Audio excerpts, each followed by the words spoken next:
Irmão, abra sua Bíblia na carta aos Hebreus, capítulo 12. Carta aos Hebreus, capítulo de número 12, a partir do verso de número 7. Deus abençoe a Feira do Empreendedor. Vamos projetar outras feiras como essa, em nome de Jesus. Os irmãos já fiquem atentos aí, a gente vai encaixar também os empreendedores que não participaram, para que todos possam ser abençoados, né? Em nome do Senhor Jesus. Quem encontrou aí diz amém. Hebreus capítulo 12, a partir do verso 7, sempre lembrando que a versão que lemos é a Nova Almeida atualizada. É para a disciplina que vocês perseveram. Deus os trata como filhos. E qual é o filho a quem o pai não corrige? Mas, se estão sem essa correção, da qual todos se tornaram participantes, então vocês são bastardos e não filhos. Além disso, tínhamos os nossos pais humanos, que nos corrigiam e nós os respeitávamos. Será que então não nos sujeitaremos muito mais ao Pai Celestial para vivermos?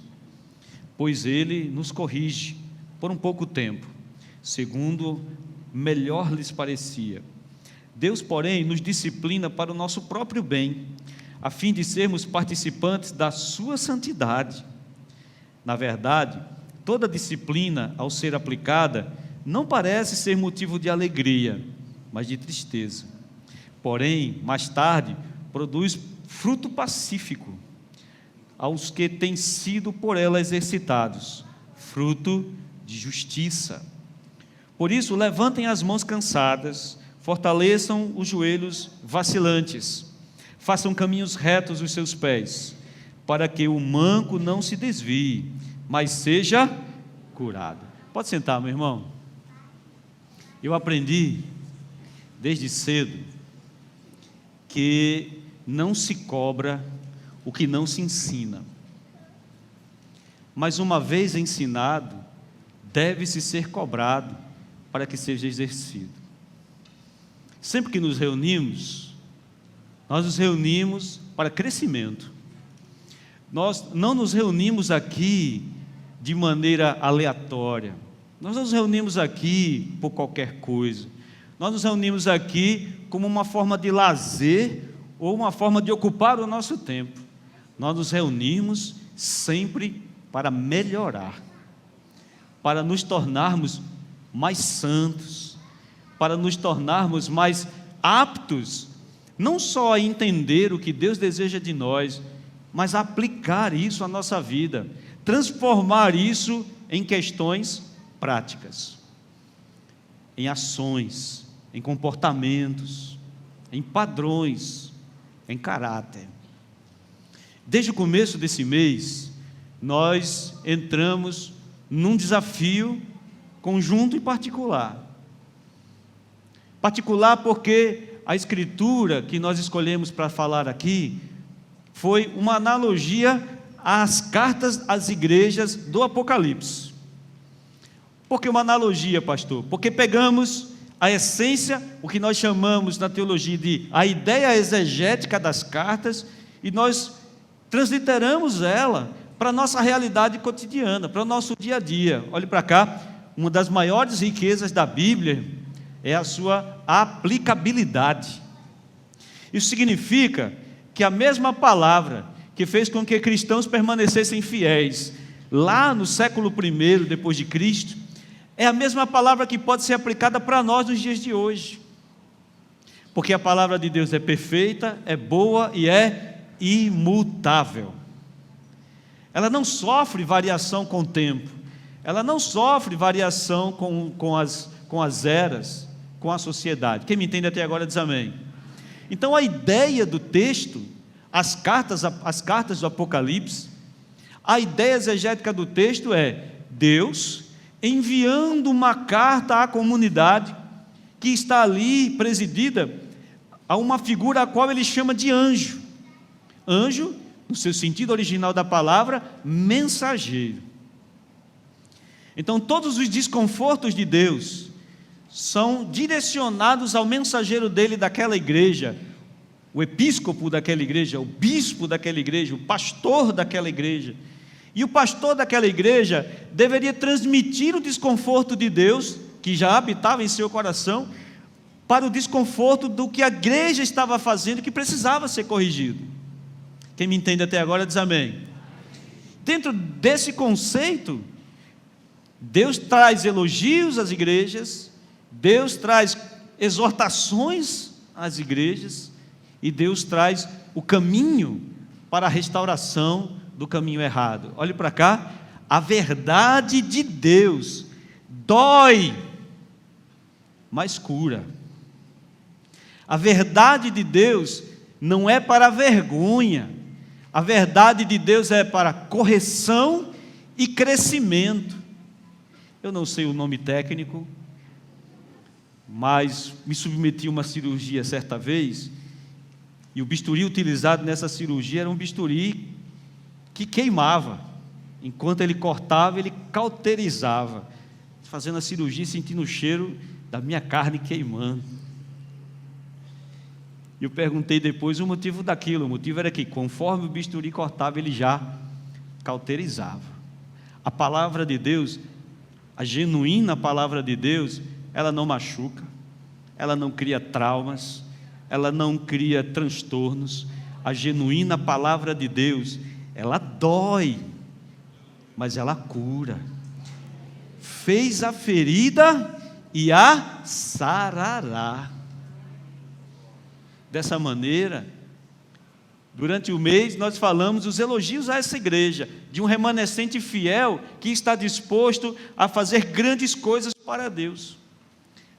Mas também falamos dos nossos pontos fracos, dos pontos aos quais Deus colocou no coração não só do pastor da igreja, mas da sua liderança em geral, como pontos que deveriam ser tocados, como pontos que nós deveríamos observar, abrir a ferida para ver que nós estávamos sendo aquilo, que nós estávamos fazendo daquele jeito, que nós não estávamos dando valor à doutrina como deveria, que nós não estávamos dando valor à execução da missão como deveríamos, que nós estávamos às vezes nos colocando como parte de uma comunidade aí fora que se diz evangélica, que fala uma coisa e que vive outra. Um neofarisaísmo travestido de igreja contemporânea, de igreja moderna. Nós vimos aqui o mal que a desonra pode causar, não só no contexto igreja, mas no contexto familiar, no contexto de sociedade. A desonra que gera deslealdade, a deslealdade que gera violência, que faz com que cada um olhe para o outro como um ser insignificante, como um ser que não merece respeito. Fiquei chocado esses dias, quando recebi a notícia, num país da Europa, que uma mãe estava num cafezinho daqueles que na Europa sempre tem, eu nunca fui, mas vi, na rua, e a mãe deixou um filho maior e um filho bebê numa cadeirinha, e a mãe foi até dentro do estabelecimento trazer o sorvete do filho maior, para surpresa da mãe. Quando chegou, o bebê não estava mais. 2 pré-adolescentes de 13 a 14 anos pegaram o bebê e levaram. A mãe ficou louca, atônita. Mais tarde soube-se a notícia que esse bebê tinha sido colocado nos trilhos de um trem. Acharam esses 2 pré-adolescentes, e a polícia, o psiquiatra forense perguntou a esses adolescentes o porquê de tamanha brutalidade. Eles disseram que queriam ver como o bebê explodiria quando um trem os atingisse. Essa aberração é o sintoma de uma sociedade doente, de uma sociedade pervertida. E se não entendermos que o remédio está na nossa mão, nós faremos parte da doença, quando na verdade Deus nos chamou para ser a cura. De sorte que ser discípulo não é um emprego do domingueiro, do qual vestimos uma roupa, mudamos uma linguagem e chegamos à igreja e achamos que isso é suficiente. Tudo que vimos até hoje desemboca no dia de hoje, porque Deus não só acusa os nossos erros, Deus aponta o caminho para nos corrigir. Deus aponta o que deve ser feito para que abandonemos a inércia espiritual e saiamos dessa situação de inanição espiritual, para que possamos assumir o papel e o compromisso ao qual o Senhor nos chamou, quando um dia se revelou a nós e nos chamou para sermos os seus filhos. O texto que nós lemos, a carta aos Hebreus, o escritor é muito claro: Deus corrige aquele a quem ama. E a correção, o escritor diz, não é para a morte ou para a vergonha, como em algumas igrejas as pessoas são envergonhadas pelos pecados que cometeram. A correção de Deus aponta para um caminho diferente, a metanoia, o arrependimento. É quando nós entendemos que erramos. É a mesma postura de Davi no Salmo 51, Senhor, eu pequei contra o Senhor, mas não afaste de mim o teu Espírito, não retire de mim a tua salvação. É a mesma coisa de Daniel fazendo confissão por si e pelo seu povo: Senhor, nós pecamos, nós fizemos o que era errado ao Senhor, nós quebramos a lei que o Senhor estabeleceu, sim, nós fazemos isso, mas Deus aponta um caminho, e esse caminho ele não é difícil de ser compreendido, mas ele é um desafio a ser praticado. E ele diz: Deus corrige a quem ama. Os nossos pais nos corrigiam, os nossos pais mostravam o caminho que deveria ser feito, os nossos pais nos corrigiam de maneira às vezes até severa, e ele diz, e essa correção era passageira, todavia Deus nos corrige para uma vida de santidade. Ou seja, quando Deus me corrige hoje, eu aprendo duas coisas: primeiro, Deus me ama, porque se não amasse, Ele me trataria com indiferença, porque o contrário do amor não é ódio, é indiferença, é dar as costas, é ignorar a existência. Deus não ignora a nossa existência, Deus não ignora os nossos erros, Deus não ignora, porque Deus tem desejo de salvar a nossa alma, porque Deus tem desejo de no último dia chamar o seu nome, porque Deus insistentemente deseja que você esteja no rol dos salvos. Por isso que a correção de Deus deve ser verdadeira e dura, para nos confrontar, nos fazer chorar no banco, mas ao levantarmos daquela situação, sejamos uma nova criatura com uma mentalidade diferente, com uma prática diferente, prontos para viver a novidade de vida que Deus decretou para cada um de nós. E a primeira coisa que nós entendemos foi o evangelho fácil, não foi? A primeira acusação para nós foi um evangelho fácil, foi o evangelho que não produz efetivamente mudança, foi o evangelho que não transforma, não porque o evangelho não seja bom. Veja, tem uma história bastante antiga, mas que cabe no contexto que eu estou falando para os irmãos. A história de um cristão e um ateu, e esse ateu era dono de uma fábrica de sabão. E esse ateu, que era dono de uma fábrica de sabão, chega para o cristão e diz: eu não acredito no seu Deus. E o cristão disse: mas por que você não acredita? Ele diz: veja aquele mendigo na sarjeta, veja aquele homem que está ali entregue. Será que Deus criou ele para aquilo? Se o seu Deus criou ele para aquilo, ele é ruim. E se o seu Deus não faz nada para mudar, o seu Deus não existe. O cristão ficou observando, perplexo com aquela posição. E a resposta do cristão para o ateu foi: eu não acredito no sabão que você produz. Como assim? Minha marca é multinacional, ela é bastante conhecida, todos conhecem, todos atestam a qualidade dela. Veja, está vendo aquele mendigo todo sujo ali? Sabe, mas isso é loucura. Para ele ficar limpo, ele tem que tomar banho com meu sabão. Para o evangelho mudar uma vida da pessoa, ele tem que experimentar. A Bíblia aberta no Salmo 91 não tem efeito nenhum. A Bíblia, a palavra de Deus, ela é eficiente quando ela se torna viva nas nossas ações. quando ela se torna viva, contextualizada no que eu faço, na minha maneira de agir. Então, o primeiro conselho de Deus para nós, nesse momento, é: entregue-se a Cristo sem medo, seja radical. E radical não no sentido pejorativo da palavra, mas radical no sentido de viver a raiz daquilo que nós cremos. De viver de maneira íntegra e honesta, seguir com toda a força, toda a fé, toda a intensidade aquilo que nós acreditamos, não de maneira aleatória, ou olhe para cá, ainda com opção de obedecer ou não o decreto de Deus.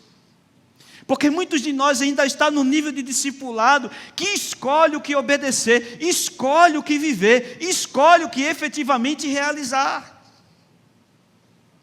Isso não é para mim, isso foi para outra era. Não, a Bíblia tem que ser contextualizada. Billy Graham, famoso evangelista, assim, um dos maiores evangelistas de todos os tempos da era cristã, ele disse: a salvação é de graça, mas o discipulado custa tudo. Não existe discipulado pela metade.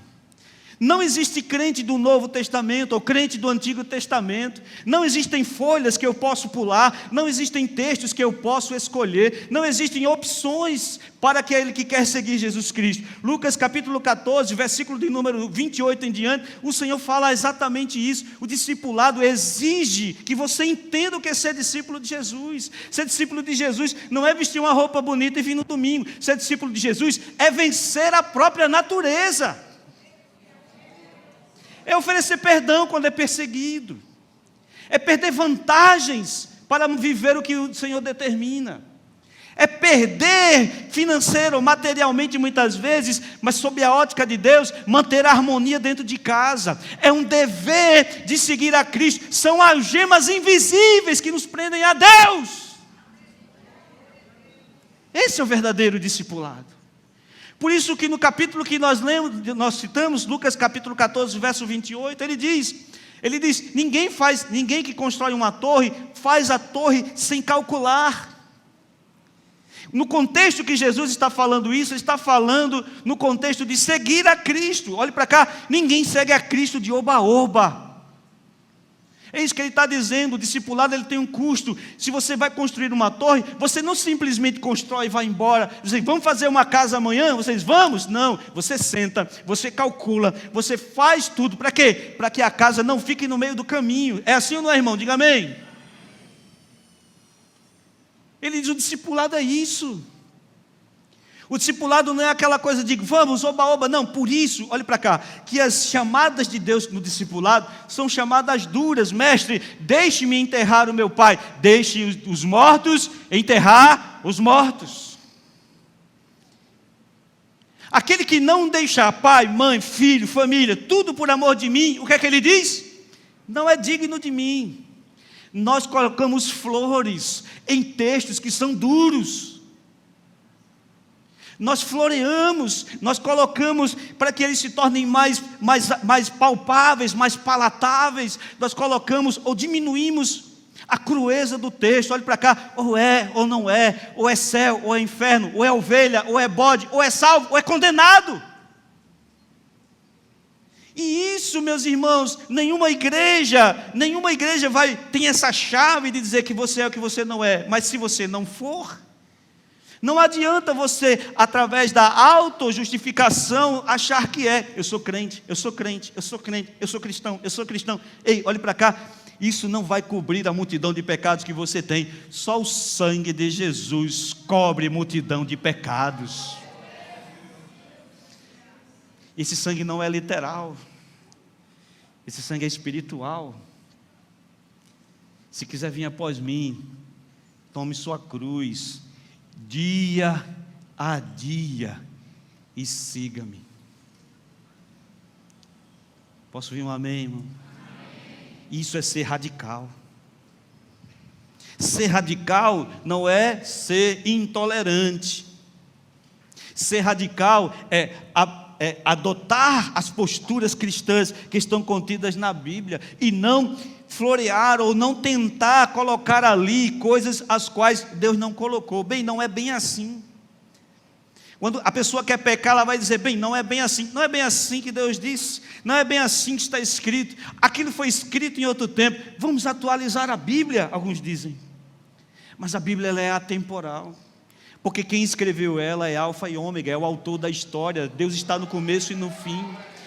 Por isso a Bíblia não precisa ser não precisa ser atualizada, porque a Bíblia, ela contém todas as eras da humanidade, desde o fechamento no último dia, quando o grande trono julgará toda a humanidade.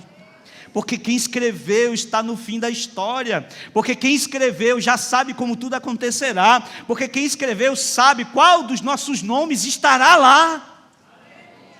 Porque quem escreveu sabia que a sociedade de hoje se corromperia. Porque quem escreveu sabia que o que aconteceria hoje já estava escrito. Jesus define claramente isso, seja radical, irmão. Não negocie as coisas com Deus. Não queira negociar as doutrinas e os decretos do Senhor. Lembre-se de Sardes, irmãos, que haviam mortos, que haviam doentes, e havia um remanescente vivo que estava ali. O remanescente vivo era aquele que cumpria cabalmente os desígnios do Senhor, em detrimento da sua própria vida.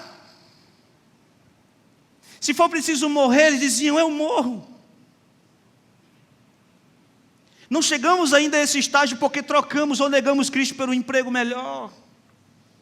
Não chegamos nesse estágio ainda porque as nossas discussões dentro de casa não tem Jesus como teto, não tem as doutrinas de Deus como teto. Por isso que o número de divórcios entre evangélicos é igual ao número de pessoas que não temem a Deus. Para nós isso é uma vergonha. Porque nós falamos com que autoridade ficaremos de pé diante de pessoas se nos comportamos iguais a elas? Com que autoridade você vai falar para alguém se comportar de maneira moral, se a sua conduta é imoral? Seja radical. Esse é o recado de Deus para você. Você sabe o caminho, você sabe o que deve ser feito. Seja radical. Ou obedeça, ou deixe de obedecer. Não queira florear, não queira enganar, não queira justificar.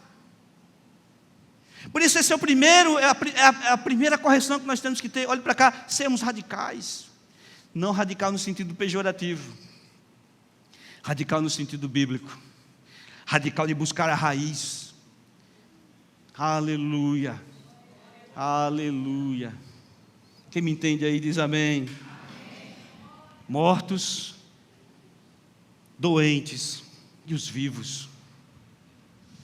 Essa síntese de igreja está presente em praticamente todas as comunidades cristãs. Em todas as comunidades cristãs temos os mortos. São aqueles que estão lá, se vestem como um de nós, mas estão mortos. É uma casca seca, é oco, é um sepulcro caiado. Esses são os fofoqueiros, esses são os bajuladores, esses são os contendedores, esses são os que causam prejuízo à obra do Senhor, esses que muitos estão aí nas redes sociais, brincando com o dom de línguas, brincando com o dom de profecias, escarnecendo aquilo que para nós é muito custoso e divino. São mortos, usam a religião para alavancar o seu patrimônio, usam a religião para dominar, usam a religião para pisar, para humilhar. Olhe para cá, mas no meio desse termo temos aqueles que são os doentes. Os doentes são aqueles que são facilmente enganados. Eu tive em reuniões de plenário, quando uma pessoa ia discursar uma coisa, as pessoas aplaudiam. Outra pessoa levantava e ia falar o oposto do que aquela pessoa falou. Adivinha o que o plenário fazia? Aplaudia. Eles não sabiam absolutamente nada do que estava acontecendo ali. Eu liderei uma igreja certa feita, que eu cobrei um obreiro, um diácono da igreja, não foi aqui, foi antes de chegar aqui. O diácono sempre estava na igreja, era o mais avivado, era o mais pentecostal, mas ele não trazia a Bíblia. E eu perguntei a ele, por que você não traz a Bíblia? Você lê a Bíblia? Ele disse, não, pastor, eu não preciso ler a Bíblia, eu tenho dificuldade de ler a Bíblia, eu não preciso ler a Bíblia, porque tudo que o Senhor fala para mim é uma verdade, então nem preciso ler a Bíblia. Eu me arrepiei todo na hora, para trás de mim, Satanás. Não é assim que funciona. Abra sua Bíblia junto comigo no livro de Apocalipse. Quem está me entendendo até agora diz amém. Olhe para o irmão que está do seu lado e diga a ele, seja radical. Seja radical. Olhe para o outro lado e diga, seja radical. Ei, diga com raiva para ele, seja radical. Aí melhorou. Não vale pegar o irmão lá fora não, viu? Apocalipse capítulo 22, verso 10.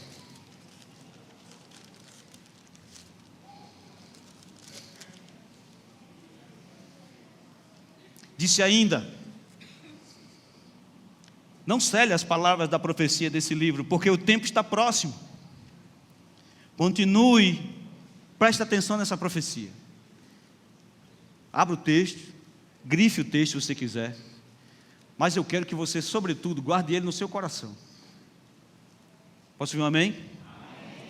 Continue o injusto a fazer injustiça, continue o imundo a ser imundo, o justo continue na prática da justiça, e o santo continue a santificar-se, perdão. Uma leitura mais superficial desse texto vai lhe assustar, porque Deus está dizendo, no fechamento do livro do Apocalipse, ei, olhe para cá, é o fechamento, é o último capítulo, no fechamento, Patrick, Deus está dizendo o seguinte, que o sujo, suje-se cada vez mais, que o santo, santifique-se cada vez mais. Puxa, Deus quer que a pessoa se suje cada vez mais, é isso? Não. Na verdade, o que Deus está dizendo aqui, profeticamente, é que quanto mais se aproximasse ao final da história da humanidade, olhe para cá, o ímpio se tornaria mais maldoso, e ao ver a maldade do ímpio, o justo se santificaria mais, com medo da maldade do ímpio. Então Malaquias diz também, e nesse tempo vereis a diferença do que serve a Deus e o que não serve. Ou seja, quanto mais corrupta e mal é a sociedade, mais o remanescente ora, busca e se santifica.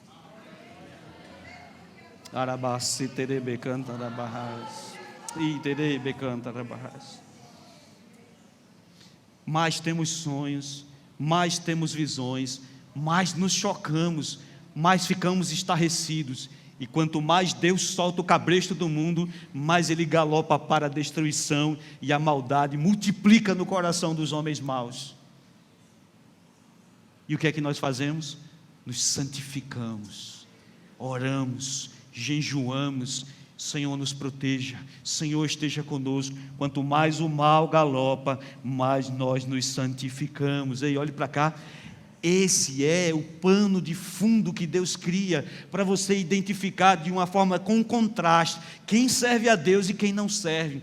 Quanto mais o mal cavalga, os ímpios cavalgarão junto. Então você vai ver crentes maldosos, impiedosos, você vai ver crentes maliciosos, cheios de maldade em seus corações, sim ou não, irmãos? Você se afasta dessas pessoas, porque é assustador caminhar com elas, sim ou não, irmãos? Então você se santifica, você busca, e o contraste de Deus vai aumentando cada vez mais, e o contraste de Deus vai aumentando cada vez mais. Houve uma era que nós éramos identificados pela roupa que vestíamos, hoje nós somos identificados pelo caráter que possuímos. Aleluia! Por isso, o seu caráter é dúbio, cuidado, você pode não estar no grupo dos remanescentes, você pode estar no grupo dos doentes. Por isso que nós temos que ser radicais. Diga comigo, eu sou radical. Aleluia! E essa é uma escolha sua, irmão. Me causava ansiedade eu fazer uma coisa na igreja, a igreja não seguir. Me causava ansiedade quando eu pregava no domingo e na semana eu não via o resultado prático na vida das pessoas. Me causava pânico o comportamento de algumas pessoas, de brincar com aquilo que é sagrado, de brincar com coisas que são tão custosas e caras para nós. Só que o Senhor fez-me entender que eu não sou pai dessas pessoas. Não sou o ditador das decisões que elas têm que tomar. Não sou eu que vou determinar o comportamento do marido dentro de casa.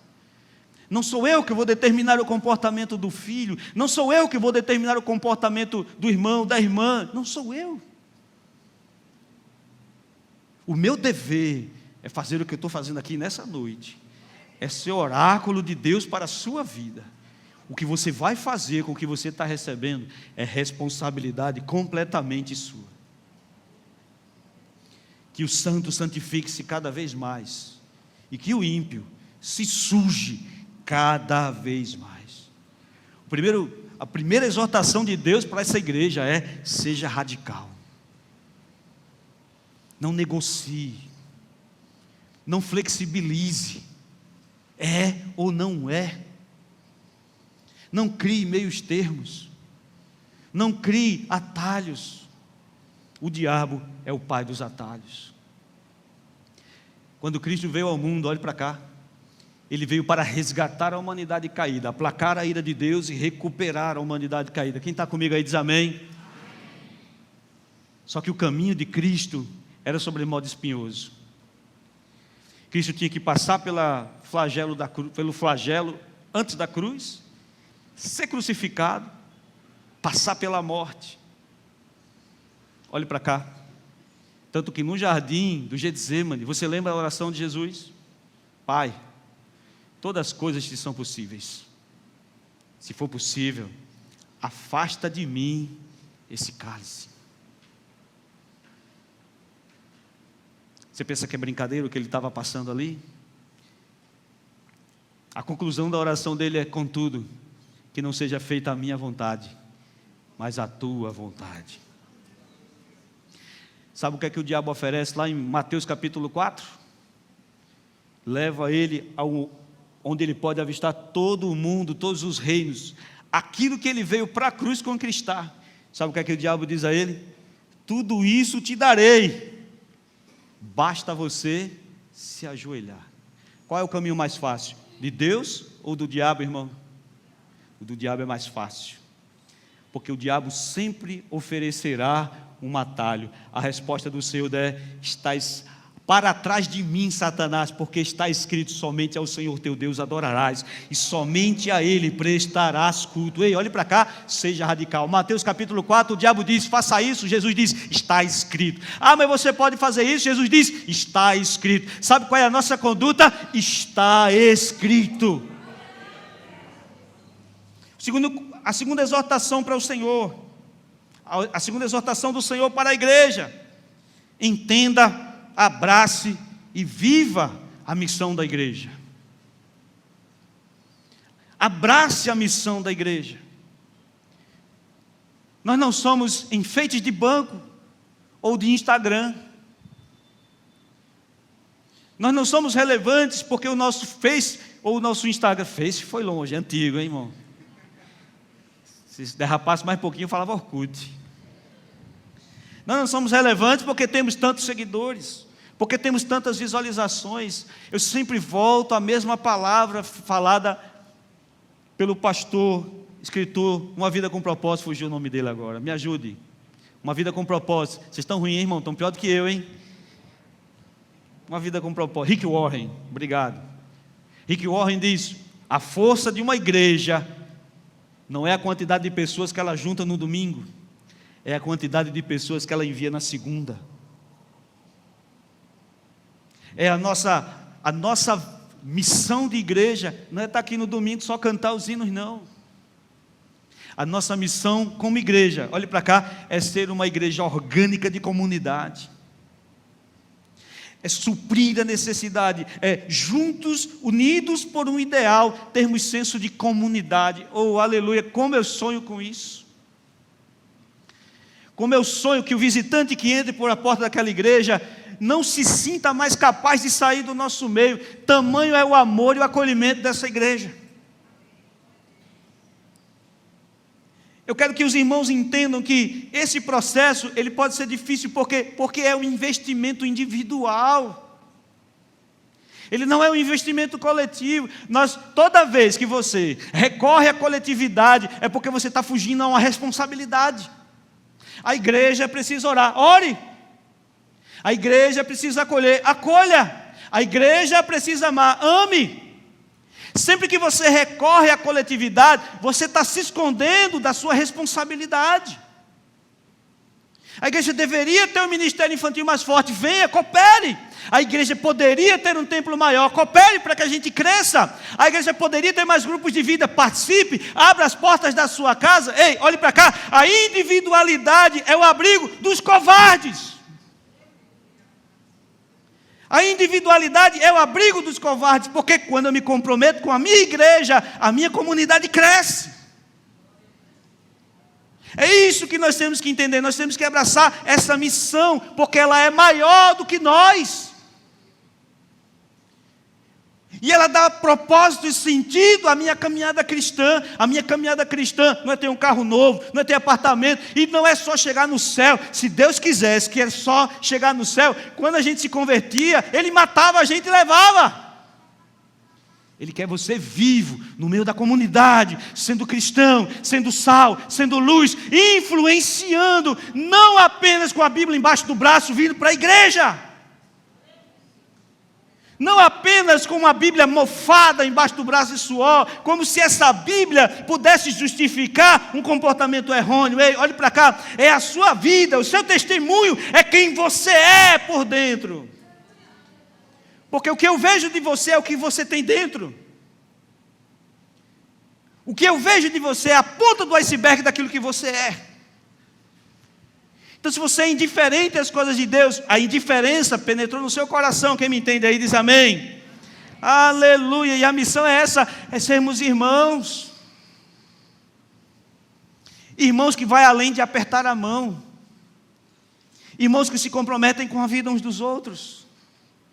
Irmãos que sofrem as angústias uns dos outros. Irmãos que pensam nas consequências e vão machucar ou não quando vão falar ou fazer alguma coisa ou outra.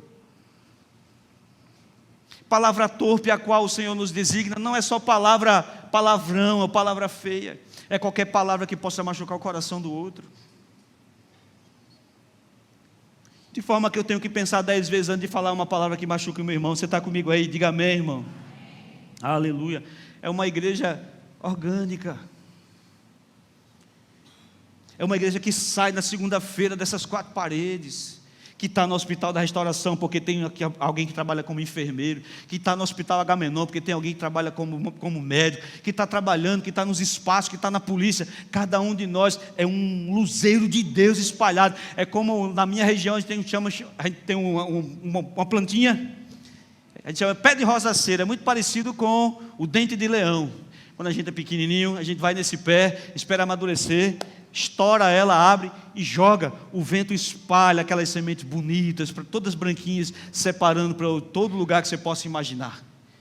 Cada um de nós é uma semente de Deus, e Deus nos semeou em determinado lugar para frutificar. Aleluia! É um fruto da família, é um fruto da comunidade. Meu irmão, Deus quer te usar de forma poderosa e tremenda sobre a terra, mas você não deixa.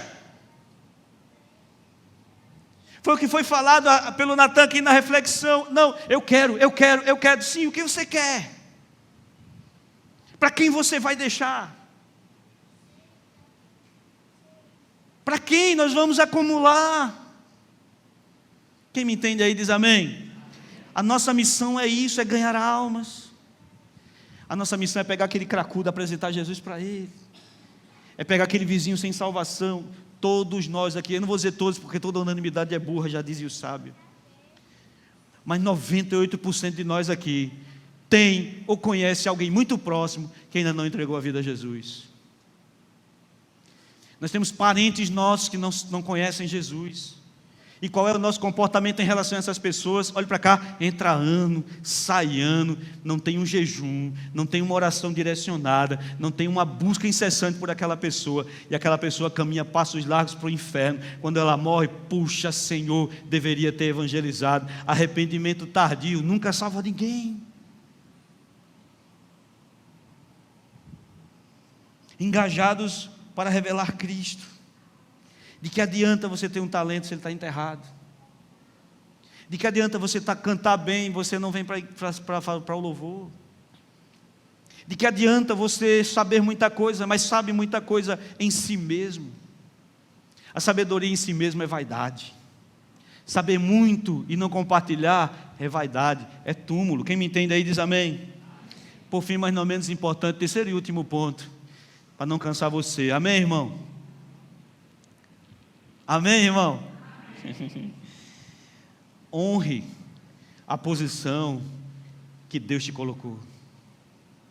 Diga isso para o irmão que está do seu lado, ele está com sono, diga a ele: honre a posição que Deus te colocou.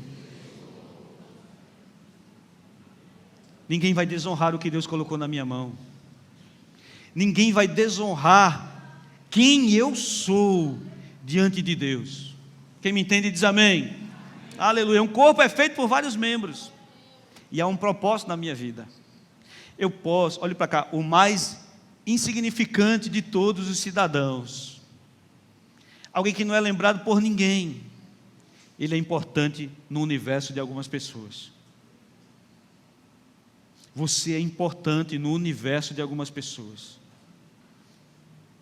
Você pode não, seu nome pode não estar em rua, você pode não ser uma pessoa relevante nesse contexto, mas olhe para cá, se você se for, alguém vai chorar por você, alguém vai sentir a sua falta.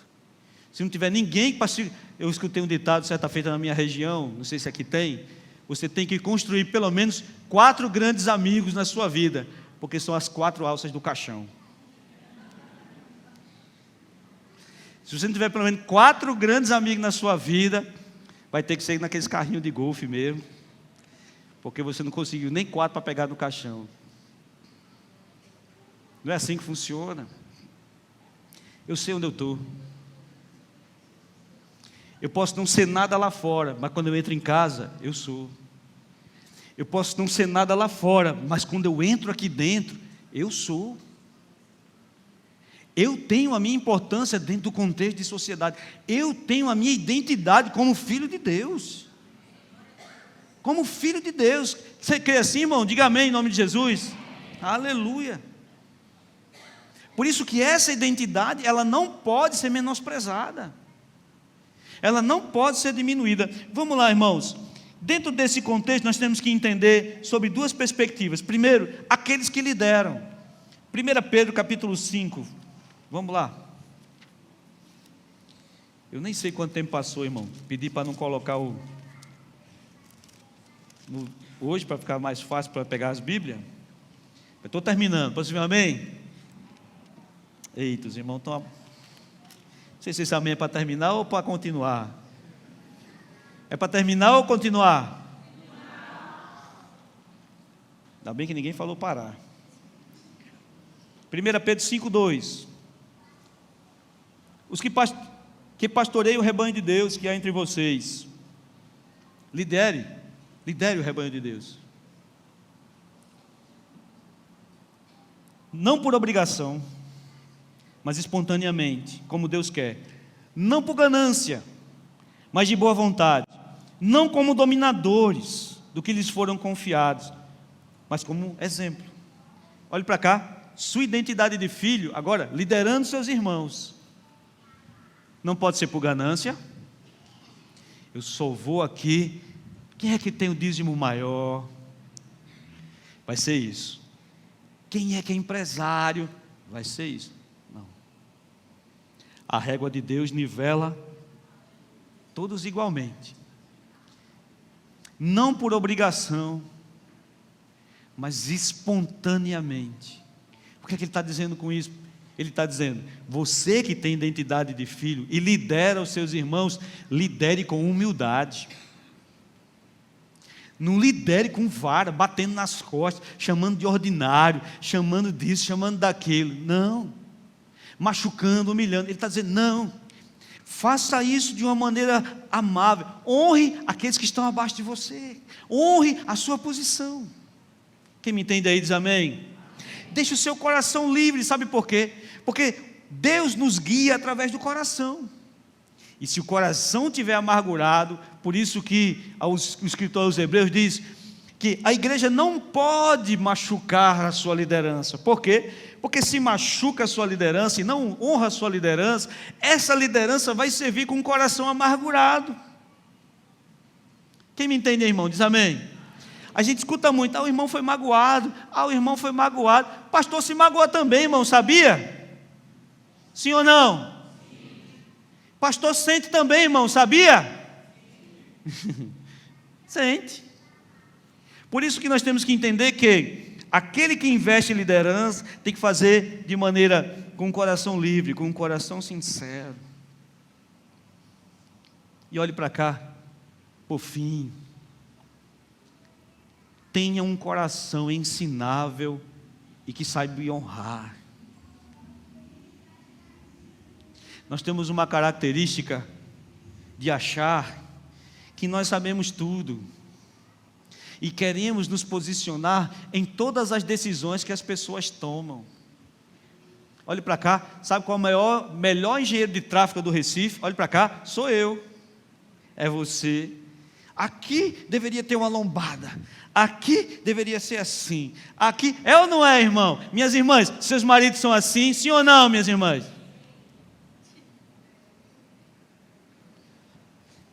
A melhor mãe do mundo, quem é a melhor mãe do mundo? É desse jeito. Agora vai ser unânime. A melhor esposa do mundo, quem é a melhor esposa do mundo? Aí, tá vendo? Essa posição faz com que você sente-se numa cadeira que não cabe você. Olhe para cá, essa cadeira é a cadeira do juiz. Tiago, escrevendo a sua epístola, diz: irmãos, ninguém entre vós queira ser juiz, porque se você quer ser juiz, você será julgado como um juiz. Daquele que sabe todas as coisas e será punido por mesmo sabendo não fazer.